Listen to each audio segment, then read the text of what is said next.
cucine lo sa già le... Buongiorno, oggi mangiamo del couscous di Mazara.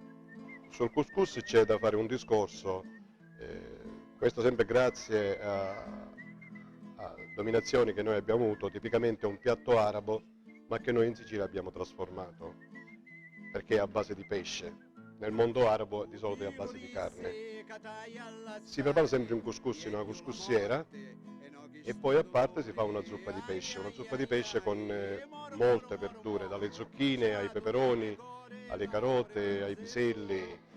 E una volta che il couscous è pronto si va ad amalgamare tutta la zuppa con il couscous stesso.